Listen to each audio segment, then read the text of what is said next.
Melanjutkan dari alur cerita spoiler episode sebelumnya, tukang daging tidak bisa menahan diri dan berkata dengan kesal, "Sialan kakek buta, kau memutuskan semuanya sendiri.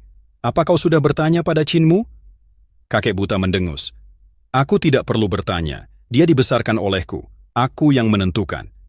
Selesai berkata demikian, kakek buta menarik tangan Chinmu dan langsung berjalan keluar dari aula besar.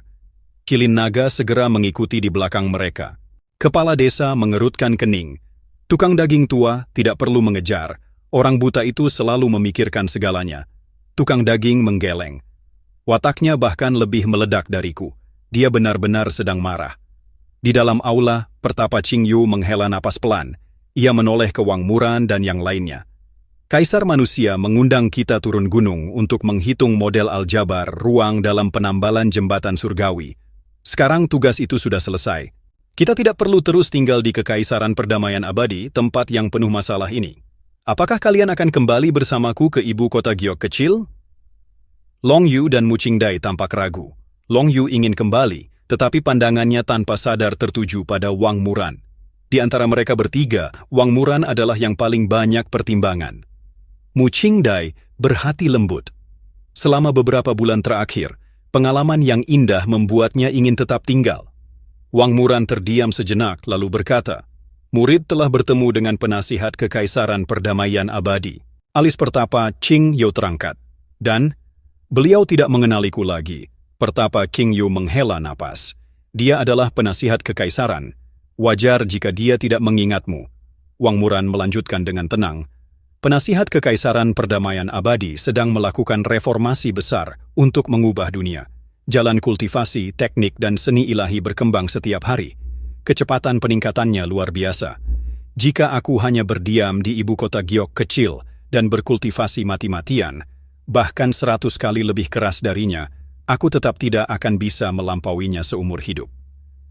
Terlebih lagi, dia sendiri juga bekerja tanpa henti." "Kau ingin tetap di sini?" tanya Pertapa Qingyu. Wang Muran membungkuk. Murid ingin berada di tengah perubahan zaman ini. Teknik pedang 3 bentuk pionir Kekaisaran Perdamaian Abadi, 6 arah roh primordial, Kaisar Manusia Qin, meriam ilahi penembak matahari, serta seni meteorologi surgawi. Semua itu membuktikan bahwa jalan, teknik, dan seni ilahi telah berubah. Jika aku melewatkan era ini, penasihat Kekaisaran tidak akan pernah mengingatku. Bahkan jika suatu hari aku membalas dendam, dia mungkin membunuhku dalam satu serangan tanpa tahu siapa aku. Pertapa Qingyu menghela napas panjang dalam hati. "Kalau begitu, tinggallah." Ia menoleh pada 2 murid lainnya. "Qingdai, Long Yu, bagaimana dengan kalian?" Mu Qingdai tersenyum. "Aku juga akan tinggal. Si kecil junior butuh seseorang yang menjaganya." Long Yu berpikir sejenak, lalu mengangguk. "Jika adik junior dan adik perempuan junior tetap tinggal, sebagai kakak senior, aku juga akan tinggal." Kepala Pertapa Qingyu terasa berdenyut. "Baiklah, kalian bertiga tinggal. Kakak senior kalian ikut denganku kembali ke ibu kota Giok kecil." 3 dewa tua dari ibu kota Giok kecil berdiri, memberi hormat pada kepala desa, si bisu, dan tukang daging, lalu pergi. Saat mereka terbang ke langit, Pertapa Qingyu berkata pelan kepada Yu He dan Yu Yun, "Aku khawatir pada ketiga murid itu. Kalian pulang dulu, aku akan mengawasi mereka secara diam-diam. Kaisar telah membunuh dewa dari surga tinggi. Dampaknya tidak terduga. Jika kau tinggal, kau bisa terseret," kata Yu He. Pertapa Qingyu tersenyum tipis. "Tenang saja, hatiku yang fana telah lama sirna. Aku tidak akan terikat oleh hiruk-pikuk dunia." Tubuhnya menghilang perlahan. Chinmu duduk di punggung Kilin Naga dan berjalan bersama kakek buta menuju reruntuhan besar. Ia ingin kakek buta berhenti sejenak, tetapi orang tua itu terus melangkah dengan tongkat bambunya. Setelah beberapa lama, kakek buta tiba-tiba berhenti. Chinmu menghentikan Kilin Naga. Para naga banjir di sekeliling ikut berhenti.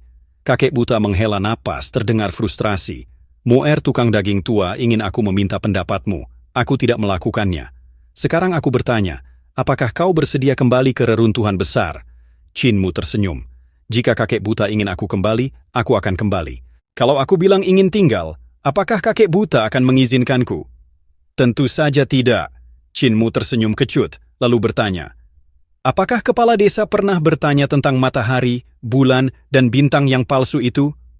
Tanya saja pada pembantai babi itu sendiri. Chinmu tidak berkata apa-apa lagi. Malam tiba. Chinmu menyalakan api dan menyiapkan makan malam. Setelah selesai makan, kakek buta mengangkat tongkat bambu dan menggambar sebuah lingkaran di tanah. Tunggu di dalam sini, jangan keluar, katanya. Aku akan mencarikan istri untukmu. Kita pulang ke desa, menikah, lalu punya anak. Chinmu terkejut. Belum sempat ia bicara, kakek buta melompat ke udara dan menghilang. Chinmu mencoba keluar dari lingkaran, tetapi cahaya pembatas langsung memantulkannya kembali. Bahkan teknik kaki mencuri surga tidak mampu menembusnya. Ia mencoba membuka mata surgawi 9 langit, tetapi formasi itu terlalu dalam. Lingkaran itu jelas dibuat khusus untuk menahan semua tekniknya. Akhirnya, Chinmu hanya bisa pasrah menunggu. Keesokan paginya, kakek buta kembali. Ia melemparkan sebuah karung goni besar ke tanah. Dari dalam terdengar suara gadis. Babi berlemak, keluarkan wujud aslimu, teriak kakek buta. Cilin naga berubah ke wujud sejatinya yang raksasa. Kakek buta meletakkan karung itu di punggungnya dan menghapus lingkaran pembatas. Muer, katanya sambil tersenyum puas, kita pulang ke desa untuk menikah. Kakek buta, cinta yang dipaksakan tidak akan bertahan lama. Pasti bertahan, jawabnya santai. Kalau tidak, tinggal ganti lagi. Chinmu membuka karung goni dan terdiam. Di dalamnya ada Ling Yuxiu, lalu Si Yun Xiang, dan bahkan Hulinger yang masih kecil. Chinmu benar-benar kehilangan kata-kata. Kakek buta tertawa bangga. Mereka semua tinggal berdekatan, sekalian saja. 3 gadis menatap Chinmu dengan gugup. Chinmu mencoba melepaskan ikatan, tetapi tendon naga asli menghalanginya. Ia mencoba kabur, tetapi kakek buta mengetuk kehampaan dengan tongkatnya. Chinmu langsung kehilangan tenaga dan jatuh. Dengan santai, kakek buta mengikatnya kembali dan menyumpal mulutnya. Tenang saja, gumamnya puas. Suatu hari nanti pasti akan bertahan lama. Cilin naga membawa semua orang ke sebuah desa kecil di depan. Kakek buta segera bergerak cepat mengurus segalanya. Ia membeli mahkota Phoenix, gaun pengantin, beberapa set pakaian lain, serta bola sutra merah besar untuk Chinmu. Ia juga mengundang beberapa wanita tua untuk membantu mendandani mereka berempat. Kaisar Yan Feng kehilangan putrinya. Dia mungkin akan menyusul kemari, kata kakek buta. Kalau kita menunda terlalu lama, entah apa yang akan terjadi. Lebih baik urusan ini diselesaikan hari ini juga. Ia mengeluarkan sejumlah besar koin dari kantong rubah kecil, membeli sebuah rumah besar dengan halaman luas, menyewa beberapa pelayan, dan menyiapkan semua keperluan. Semuanya dilakukan untuk satu tujuan, menyelesaikan pernikahan hari itu juga. Chinmu terikat erat, tetapi kultivasinya masih ada. Diam-diam ia meniup seruling emas, berniat memerintahkan naga banjir untuk menyerang kakek buta dan mengikatnya. Namun, baru saja suara seruling terdengar, kakek buta langsung menyadari keanehan. Tongkat bambu mengetuk di antara alis Chinmu. Dentuman terdengar dari dalam tubuhnya. 6 arah, 5 elemen, serta harta embrio dewa tertutup satu persatu dengan paksa.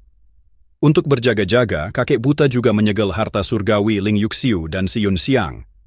Hulinger justru melompat kegirangan. Kakek buta, jangan khawatir, Linger tidak akan kabur.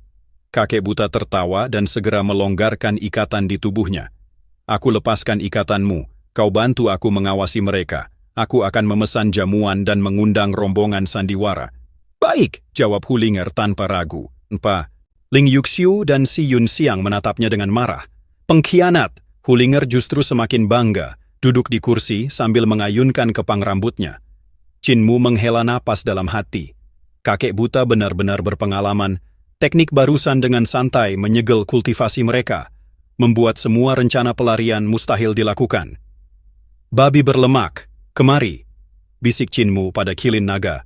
Bawa kami kabur. Kilin Naga menggeleng. Aku tidak bisa berlari lebih cepat darinya, lebih baik tidak kabur. Ia lalu mengibaskan ekornya dan berjaga di depan pintu. Chinmu terdiam. Ia merasa Kilin Naga benar-benar perlu menurunkan berat badan. Saat malam tiba, Chinmu dan Ling Yuxiu dipaksa oleh para wanita tua untuk menikah. Hampir seluruh penduduk kota kecil diundang. Tidak ada hadiah, tidak ada kemewahan. Rombongan musik hanya memainkan suona dan tanduk. Semuanya sederhana, tetapi suasananya sangat ramai. Akhirnya, keduanya diantar ke kamar pengantin. Hulinger tidak senang karena pengantin wanitanya bukan dirinya. Ia mabuk berat dan mulai berbicara ngawur. Kakek buta melambaikan tangan. Besok ada pernikahan lagi. Pengantin prianya sama, hanya pengantin wanitanya yang diganti. Semua orang berseru kagum. Pengantin pria ini benar-benar diberkati. Hulinger melompat ke atas meja sambil memegang botol anggur besar. Kakek buta, besok aku yang jadi pengantin wanita. Baik, baik, jawab kakek buta sambil mengangguk puas. Di kamar pengantin, Qinmu dan Ling Yuxiu duduk di tepi ranjang. Suara keramaian perlahan menghilang. Keduanya merasa gugup. Ling Yuxiu perlahan mengangkat ujung cadarnya dan melirik Qinmu yang mengenakan bola sutra merah besar. Ia tiba-tiba tertawa kecil. Kau masih bisa tertawa. Qinmu mendesah. Jika ayahmu tahu, kepalaku pasti sudah melayang. Ling Yuxiu terkikik. Katanya, pengantin pria yang harus membuka cadar. Bahkan ada aturan seperti itu? Qinmu membuka cadarnya dan terdiam. Wajah Ling Yuxiu yang memerah terlihat begitu indah di bawah cahaya lilin. Apa yang kau lihat? Tanyanya malu. Sangat cantik. Qinmu mencoba membuka pintu, tetapi terkunci. Ia beralih ke jendela, namun tongkat bambu langsung mengarah ke arahnya. Tidur. Jangan berpikir kabur, suara kakek buta terdengar dari luar. Kakek buta, kenapa kau jongkok di sudut? Aturan. Jangan khawatir, aku buta. Tentu saja. Qinmu kembali duduk dengan lesu. Kita tidak bisa kabur. Ling Yuxiu tertawa ringan. Aku mengantuk. Aku tidur dulu. Ia masuk ke bawah selimut merah besar. Qinmu ikut berbaring. Mereka berbagi bantal, saling menatap, sama-sama tegang.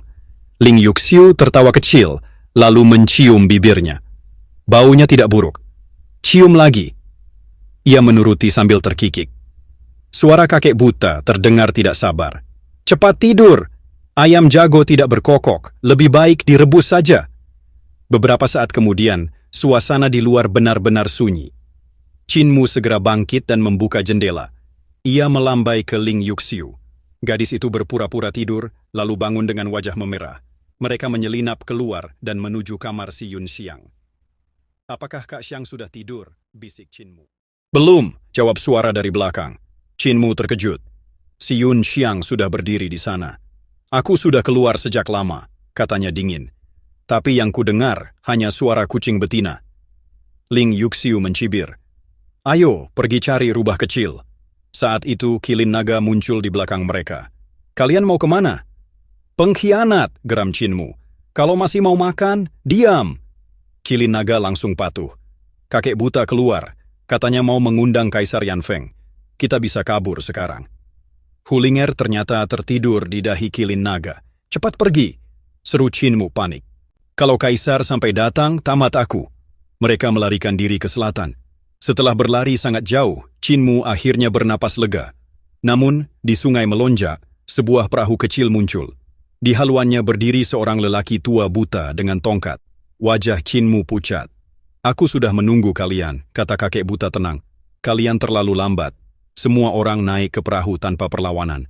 Setelah kembali ke desa, kita selesaikan 2 pernikahan sisanya, kata kakek buta sambil tersenyum. Kemarin aku menjamu Kaisar Yanfeng dengan ayam. Dia sepertinya setuju. Qinmu merasa sudah melihat akhir hidupnya. Tiba-tiba, sungai melonjak bergolak. Air sungai terangkat ke langit, membentuk naga air raksasa. Seluruh sungai melayang seperti pita giok panjang. Perahu kecil itu kini berlayar di sungai yang mengambang di langit. Semua orang terdiam, menatap pemandangan yang mengguncang jiwa. Selain kapal mereka, sungai melonjak dipenuhi berbagai jenis kapal. Ada kapal nelayan, kapal pengangkut biji, emas hitam, besi hitam, dan tembaga hitam. Ada pula kapal dagang yang membawa barang serta kapal penumpang yang mengangkut orang-orang biasa. Sungai melonjak sangat makmur. Ikan-ikannya gemuk dan lezat, sehingga kapal lalu lalang tanpa henti, baik di sungai maupun di pelabuhan. Namun kini, gunung-gunung di kedua sisi sungai menghilang di bawah air. Yang tersisa di permukaan hanyalah kapal-kapal. Semua kapal berhenti mendadak. Banyak orang menjulurkan kepala keluar, kebingungan melihat apa yang sedang terjadi. Para praktisi seni surgawi terbang dari kapal mereka dan menatap sungai melonjak dengan wajah linglung. Sungai melonjak melayang di udara. Airnya membentang puluhan ribu li. mengalir deras di langit dan memantulkan cahaya warna-warni dari sinar matahari. Tiba-tiba, sebuah kapal dagang terlambat berhenti. Kapal itu meluncur keluar dari aliran sungai dan jatuh dari langit. Ia jatuh ke arah pegunungan, tampak semakin kecil sebelum akhirnya menghantam hutan. Beberapa saat kemudian, suara benturan yang tumpul baru terdengar sampai ke telinga orang-orang di sungai. Pemilik kapal segera melompat keluar. Banyak praktisi seni surgawi turun tangan menyelamatkan awak kapal, sehingga korban jiwa dapat diminimalkan. Di kapal kargo milik pemerintah, terdapat pejabat Kekaisaran Perdamaian Abadi. Mereka segera memerintahkan para praktisi untuk mendahulukan penyelamatan orang-orang biasa, memindahkan mereka ke daratan di bawah. Beberapa prajurit juga dikirim ke kota terdekat untuk meminta bantuan. "Bukan aku," kata kakek buta sambil menggeleng, wajahnya muram. "Jangan lihat aku, ini bukan perbuatanku." Qin Mu dan yang lainnya menatapnya. "Agar sungai melonjak bisa terangkat seperti ini, kekuatan sihirnya jauh melampaui milikku," lanjut kakek buta dengan suara berat. "Aku belum pernah melihat kekuatan sihir sepadat ini. Lihat ke bawah." Mereka semua menunduk. Sungai melonjak terangkat sepenuhnya ke udara. Airnya terpisah dari daratan. Lumpur dan pasir tetap berada di dasar sungai, tidak ikut terangkat. Karena itu air sungai menjadi sangat jernih, memperlihatkan dasar sungai dengan jelas. Di bawah sana, ikan-ikan raksasa berenang bebas. Sungai melonjak berasal dari reruntuhan besar. Di dalamnya hidup banyak monster ikan dan monster air dengan bentuk yang aneh dan ukuran beragam. Qin Mu telah tinggal di tepi sungai sejak kecil, namun bahkan dia melihat banyak makhluk yang belum pernah ia jumpai sebelumnya. Makhluk-makhluk itu biasanya bersembunyi jauh di dasar sungai dan hampir tidak pernah muncul ke permukaan. Namun kini, semuanya terlihat jelas. Tiba-tiba, sesuatu yang sangat besar melintas di bawah kapal mereka. Tubuh panjang tak terhitung, bergerak mengikuti arus ke arah barat. Sisik raksasanya menyentuh lambung kapal. Kapal berguncang sejenak, lalu kembali stabil. Tidak ada ombak besar, hanya pusaran kecil seperti hantaman arus deras. Itu adalah naga banjir biru safir raksasa. Naga-naga banjir di kapal langsung bersemangat. Beberapa memanjat tubuh Qin Mu, sementara yang lain menjulurkan kepala dari bawah lengannya. "Maha, maha!" Seekor naga banjir raksasa mengangkat kepalanya dari air, menatap mereka dengan rasa ingin tahu, lalu menyelam kembali. Kemanapun ia lewat, semua monster air menyingkir. Beberapa ikan besar terlalu panik dan melompat keluar dari air, jatuh dari langit sambil mengepakkan siripnya. Hujan ikan turun dari langit. Namun, yang lebih menggetarkan adalah kenyataan bahwa sungai melonjak telah terangkat ke udara. Naga banjir itu terlalu besar. Hati Qin Mu bergetar hebat. Ukuran naga banjir biru safir itu jauh melampaui naga banjir di sekitarnya, bahkan lebih besar dari wujud sejati naga pemelihara. Kekuatannya tidak terbayangkan. "Ini adalah naga banjir air yang telah berkultivasi hingga alam dewa," kata kakek buta dengan wajah suram. Kemampuannya mengendalikan air sangat menakutkan. Ia menatap ke arah barat. "Aku melihat seorang pria bersisik di sekujur tubuhnya. Dia memerintahkan Raja Naga Banjir Surgawi ini untuk mengangkat sungai melonjak." Qin Mu terkejut. "Mungkinkah pemelihara naga dari surga tinggi? Aku pernah melihat dia memindahkan sungai." Kakek buta mencengkeram tongkat bambunya. Kekuatan sihirnya terlalu padat. Dia tidak hanya meminjam kekuatan Raja Naga Banjir Surgawi. Dia juga meminjam kekuatan sungai melonjak itu sendiri. Qin Mu membuka mata surgawi 9 langit dan memandang ke hulu. Namun penglihatannya terbatas. Ia tidak bisa melihat pusat sungai. Berdasarkan pemahamannya, pemelihara naga seharusnya tidak mampu mengangkat sungai melonjak sendirian. Dia pasti memanfaatkan Raja Naga Banjir Surgawi dan kekuatan nadi naga sungai itu. Sungai melonjak adalah nadi naga kuno sejak era pendiri kaisar. Di dalamnya tersembunyi rahasia besar. Jika kekuatannya dimobilisasi, sungai itu bahkan bisa berubah menjadi naga sejati. Dia ingin mengubah jalur nadi naga, gumam Qin Mu. Dengan begitu, dia bisa memaksa bahaya reruntuhan besar mengalir ke Kekaisaran Perdamaian Abadi. Wajah kakek buta mengeras.